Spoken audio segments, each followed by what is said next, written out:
The ideas expressed in the following presentations are those of the speakers and do not necessarily reflect the views of ACI or its committees.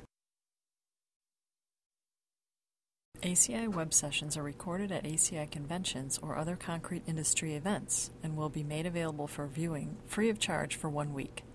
Thereafter, they will be archived on the ACI website or added to ACI's Online CEU Program, depending on their content.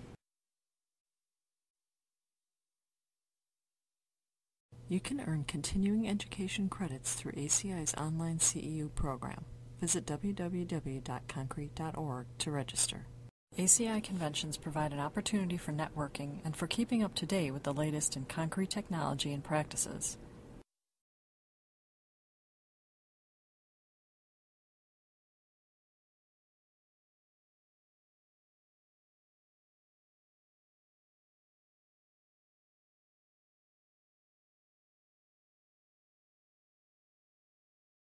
Our fourth and last speaker for this session, coming from Mexico, international traveler,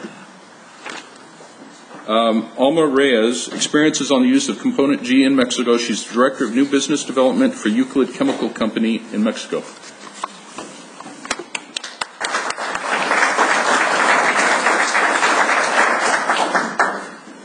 Hello. Well, thanks first of all, Chris, for the presentation, and also for the opportunity to share, and give a space to a different way of produce expansion in concrete.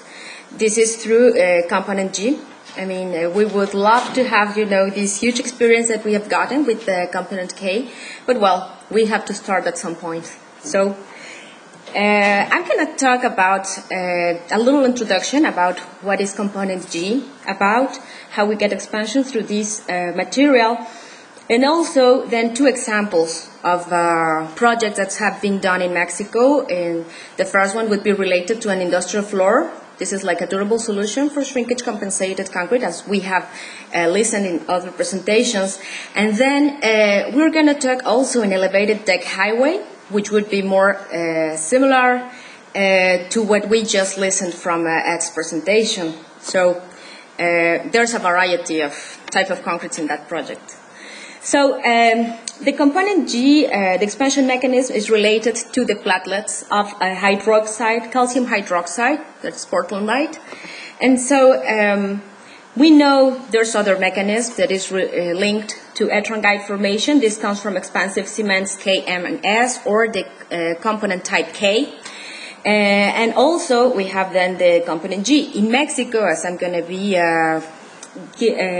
guiding all this presentation to these examples, the availability of products for expansion is Component G or Component K. So we all know these tests. These are the ASTM testing for length change for both, shrinkage reduction when we are talking on C157, and shrinkage compensation, which is the C878. So you can see that the difference really is the rebar that is inside. So this is related to the minimum amount of steel that needs to have a system in order to have the compensation for shrinkage. So, however, and I'm sure everybody that has been worked in research has seen, more often this type of arrangements with the strain gauges in order to have a more accurate way to measure all the length change in the history since we cast the specimen. Because when we are simplifying, over the ASTM testing that we have standardized now, then we can lose some part of that measurement of length change in the very early stages, because we are limited to when we can demold the specimen. So also very important in the considerations, in order to produce shrinkage-compensated concrete, we have to start with a low shrinkage mix. So this would come to water to cementitious material ratio that is already low. All that depends on the applications. We have seen the difference, like in Ed's presentation, that we have higher amount of cement content. So That doesn't necessarily mean that the expensive component, will have a job on producing expansion and then minimizing the cracking. On the other hand, there's other applications like the slab on ground, when we would have, cementitious materials of about 0.45, 0.50, 0.52, more or less, and that would be enough. That is the reduction we would like to get for industrial floors applications. So it's also important, the aggregate top size, and also we know that concrete is an heterogeneous material, so the less paste we get, then the less shrinkage. So it's easier to control shrinkage. And also, all this mix design will give us a certain amount of length change, and we will be able to design a joint spacing. We are designing the spacing between joints in order to avoid the cracking. So that's the main intention of lowering, the shrinkage in concrete. So there's other very important considerations that come out of the mix design, but that are very important, and not all the time they are written in our guidelines, as they are related to local availability of both aggregate and also the cementitious material. Like in Mexico, we follow a lot the guidelines of ACI, because there's really an advantage in us and on having this technology already studied from several years before. However, there's different standards that run in the country. For example, the cement types. It's different in Mexico. They are run for performance, not by composition, and that makes a complete different behavior when you are talking about expansive components that come in to react with the cement base. So there's also another important fact, which is the expansive component quality control. So itself, a quality control, it's needed, as these additions will have also some characteristics of hydrating over warehousing. So you would need to provide, the tests to the ready-mix producer, so that the expansion that is supposed to get after the integrating in the mix, it will come because of the expansive component is sound. And the last one that I'm pointing here, it's also the weather influence on service. So even if we can get these huge panels of concrete for slabs on ground, it's very important to take into account the temperature changes in the region, because still the concrete will have a change of volume because of the temperature change, and that will bring up a problem in the joint if it is not well calculated. So you would also need to have the adequate material for a joint filler in order to provide the adequate elongation for the movements on temperature. So I mentioned already on cements, the composed cements and fineness. And I was just listening a little bit on the presentations before this one, and then yes, there is an influence, on the composition, and then it comes, some differences in the behavior of the expansion. So cements in Mexico have various compositions, different amount of clinkers, and it also has natural pozzolans inside and granulated glass furnace slag and some limestone fillers.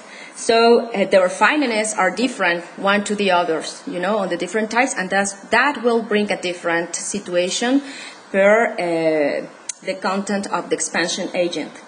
So it's very recommended to produce testing locally ahead of the projects. So this would be needed to anticipate probably at least a 3-month testing in order to have a little history on how the expansion will behave once the job arrives. So I talk also about the influence on aggregate, and you probably might seen that in some regions, that the fine particles can produce a very big influence on the shrinkage. So this will come from the plastic behavior of concrete. This would be related a lot with workability, with maintaining the workability, or the famous slump retention, and also to the cracking, producing by shrinkage. So these might come by the part of the clay-like materials in the fines, so that would be also a very important point to look at. And a good starting point in the design is, as you know, to have the coarser part of the aggregate as the big part. So a good start point is a 60-40 ratio. And when regarding on the admixtures, and I know that Chris made a very bright comment. So this technology is not produced in expansion, but it can be completely complemented by other one. You know, like by the densifying by the microsilica, of course, by the use of the water-reducing admixtures, and also, you know, to maintain the workability, sometimes the cement stabilizer, because you would need to have a long holding time. And there's one that might catch your attention, which is related to the air detrainer. So in North America, we're used to entrain air, you know, but what we have found in a lot of regions in Mexico, and mainly for the industrial floors, which is an inside application, is that the set of materials locally, the cement and the sands, can produce some interaction and have a slight higher air. I'm talking about 3.5-4% airs. So that is not desirable for the finisher operations because it could produce delamination. And of course, it's not desirable mainly when you are using some dry shake hardeners. So that's why this type of admixture could be also used when the slab is on ground. So this is the first example I have today. So this is an industrial floor located in the central part of Mexico. And it's a distribution center. The project was about 54,000 square meters and the slab thickness of 15 centimeters. And the only requirement as mechanical property was to have 28 megapascal at 28 days. So the owner wanted to have the less problem over the operation.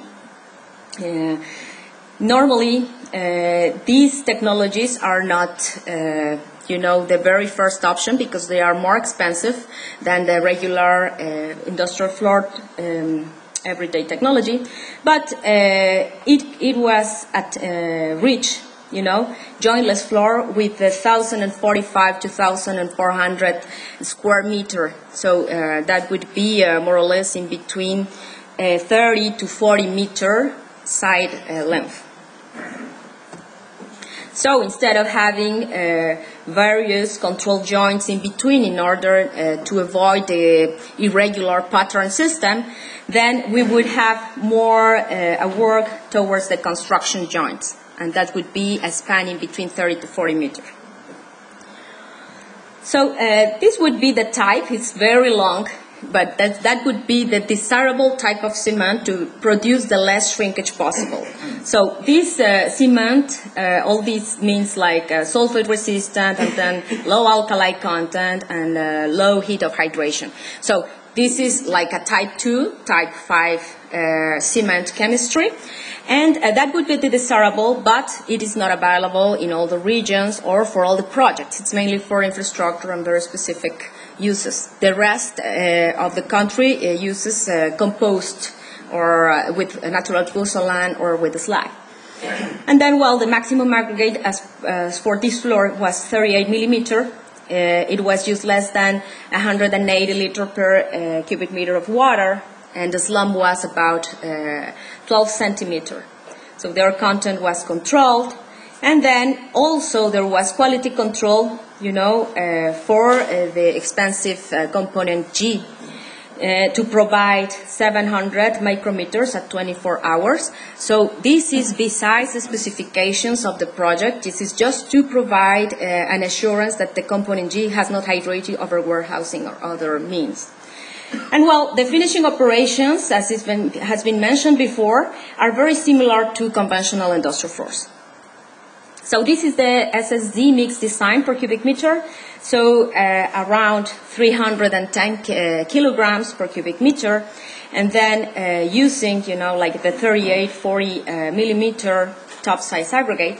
And very important, even if there's no river sand nearby this project, it was preferred by the ready mix producer to bring it from a location that was probably like 2 or 3 hours far in distance from the project, because they didn't want to deal with the problem of clays, presence of clays in the sand. So that's why those kind of things are not pretty much written in our guidelines, but as far as we are starting to face, well, we are making our notes for future references. And well, the amount of the component G is related to the cement amount, and it is in between 9 and 10%. So this is a very interesting graph. This comes from the project study, and this is different amounts of cement from 260 kilograms to 90 and 310 kilograms. And then we have three different dosages from the component G, from 8, 10, and 12%. And so we can see there's various ways to get the initial expansion. So we could use, for example, 310 kilograms of cement, and then to have 10%, I think this is the green line over here, 10% of component G, and get around 1,000 microns of expansion initially, and we could use for that same result less amount of cement but higher amount of component G. So this would be the purple one. So it's very similar pattern. So all this needs to be studied ahead, because we don't want any change in the mix design over the project. So this component G, of course, it's a caustic material. It needs to be taken care of, safety measurements by the use of all gloves and masks and to protect the skin. So it's like dealing, with cement and the caustic-like materials. In this case, it was dosed by hand, but in other cases where it's being industrially used, well, it's being placed in a silo, like cement. Well, as in every floor, industrial floor, there's a test slab. This was only to check on what was the workability about. With the component G, there's no loss of workability, so there was very few use of superplasticizing at the job site to recover some of the workability, and really is to get that test slab is to gather the team and to put order into all the details on how to handle these pores. So another very important thing is that when we are thinking about the shrinkage-compensated or reduction of shrinkage technologies, then we would like to have no cracks. So that is only, the concrete only solves the part of the material, but there's external, situations, like, for example, the elements are independent, so they need to be taken care of by isolating them. And also in the construction part, for example, I'm showing here the diamond dowel or the bar to transfer loads. Well, it's important that they are all very well aligned. That means that there's no slope just because of a failure in construction, because that would induce over the work and the load of the floor, that would induce a crack. So there's a lot of recommendations that also comes into the chapter, the ACI 223, but well, this is one of the common ones that we need on the construction. So this is the look of the concrete. You can see it's a very high size of aggregate. However, well, with the equipment that was gotten into the job site, it was very easy to place. So it was through laser screeds and all this, which I have to say, we are starting to see each day much more of these equipments in Mexico, as we have these very big plans of having industrial floors and investments. So the finishing process is pretty much the same as in a regular industrial floor.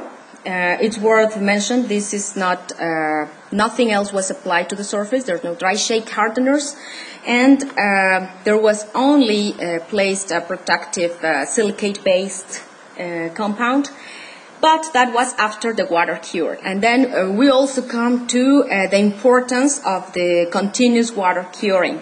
So it was cured for 7 days, And this not only favors the strength development, but also the expansion, as we are producing most of the expansion in the very first hours or the very first days. So the water is very important in the system. And also the durability. So we're talking about reducing cracks. So curing is one of the measurements to reduce any cracking that comes from the plastic cracking, and then thereafter the shrinkage, the drying shrinkage. Oh, just to mention another practice is that not only the surface needs to be covered, I mean, there's details, to be covering, beyond the edge of the slab that is being poured. And this is in order to help and reduce, any curling problem. We have to recall that it comes from the difference on the water, amount. So as I mentioned, we overpassed the compressive strength. This is at 28 days. We got pretty much 39 megapascal, which is very far from the 28 that was required. But we have to recall that the main attribute is expansion. So because of the amount of cement in the mix, we are normally going to be, in the very high part of the compressive strength. So this is just the application of a silicate-based densifier. This was only to protect, the surface from absorbing liquids. And just to highlight some points of this project is that there were 42 pours, so 42 slabs poured. And then after 5 years, that were just I was just 2 weeks ago with the project, and there's no interruptions registered in the operation, which is very important, because each lift truck trip have a cost. So stopping them from driving in the distribution center with products, that brings a lot of low production for the owners. So they don't like repair, because of the situation, not because of the cost of the repair that we would have think. It's really because it's very expensive to stop their lift trucks from driving around. And then also very important, as I shown in the graph, the cement content strongly influences expansion. So this would need to be done, all the trials for the mixes ahead of time in order to counteract any change, on cement amount or percentage of the expansive component. And, this is a little bit of the comment on the owner. So we were there asking questions, trying to get, a place to improve with these technologies, and then he definitely would invest in this technology again, in different locations. So that talks a lot on the satisfaction on these technologies. So this is a look actually of the distribution center now. So you can see over here, there's the joint, and then the next joint is around here. So it's very impressive. So the last project I'm going to talk about is the elevated highway. So it's key infrastructure projects. Mexico City is a very crowded one. It has more than 20 million people with all the surrounding areas. So the government decided to do an elevated deck that goes on top of the current path of the highway. So this project is being in various stages since 2004, and there's a variety of concrete that has been developed for that. So there's, for the precast elements, the first two products, which are the post-tension girders and columns, and the precast boards. You're going to see in the pictures, those boards go attached to the girders to produce, the span of the lines. And then these three products of concrete were for foundations, the girder column connections, and the slab support layer. So these three, the engineers were concerned about, having cracks. So they didn't want to deal with problems of cracks, and they decided to specify as the reduction of shrinkage. They don't really get in the compensation as we would have liked, because it would be a very neat application, but they at least decided to reduce the shrinkage in order to avoid some cracking.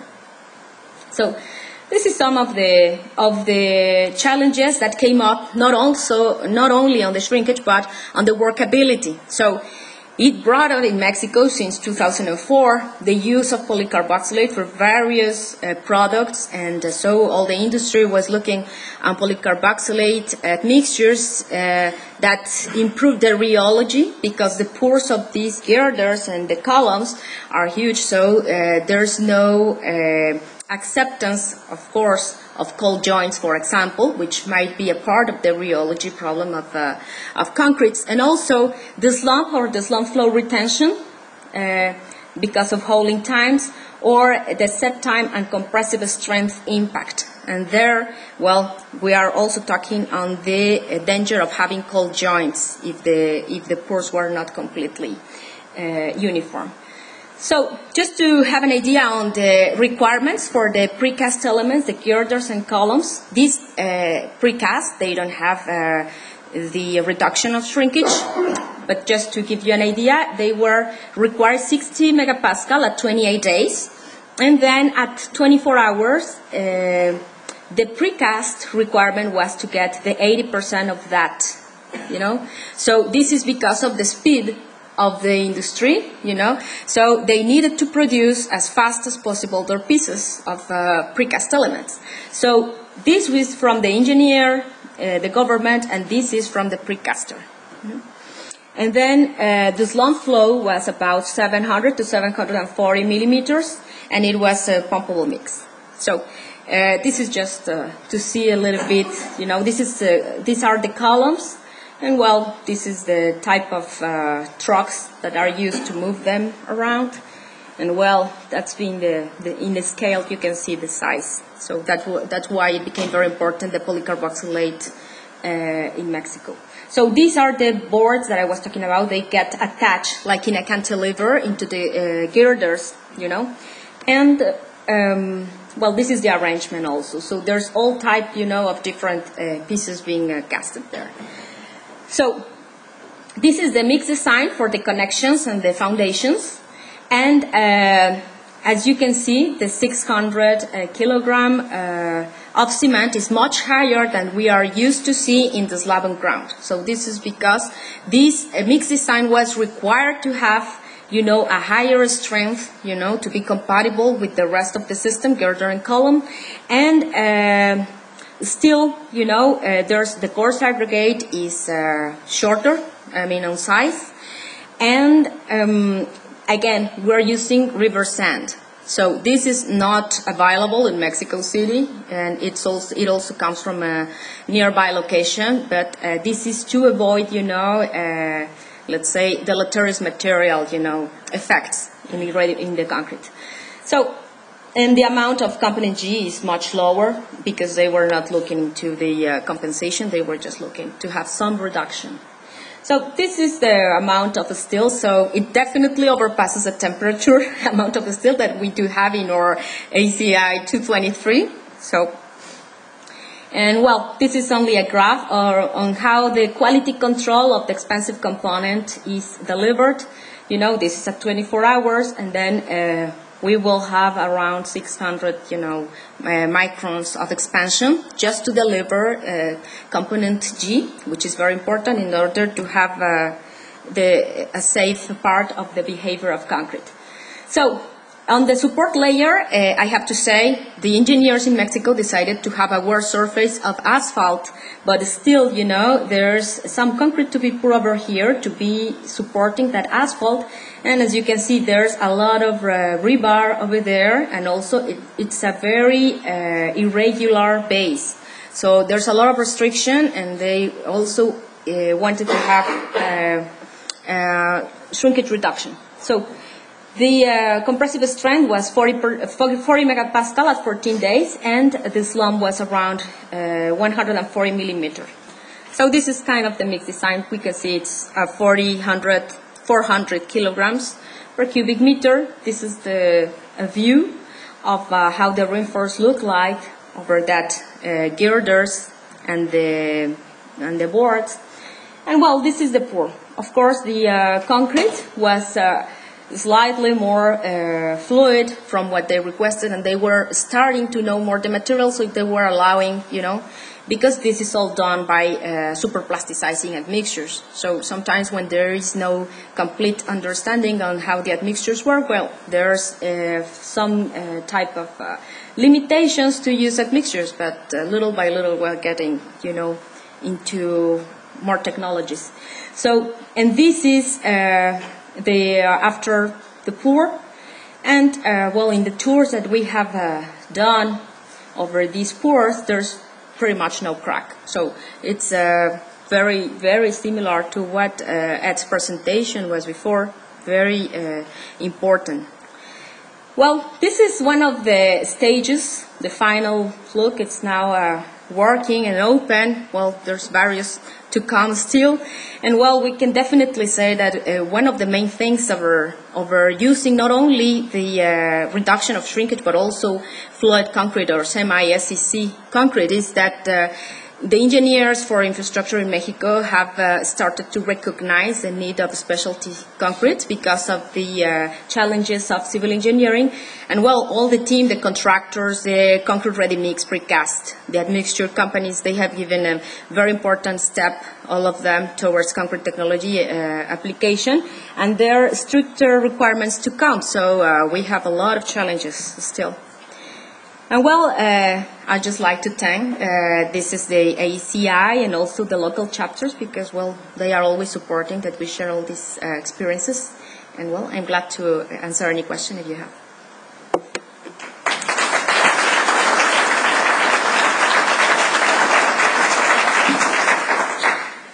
In the industrial floor, what length did you use between the joint? Sure. It was among 30 and 40 meter, so it's like 90 to 120 foot. Yeah, more or less. What reinforcement did you use? Oh, well, yes, it was the minimum for temperature. Yeah, 0.15. Do you find that using water reducer sometimes may increase the shrinkage?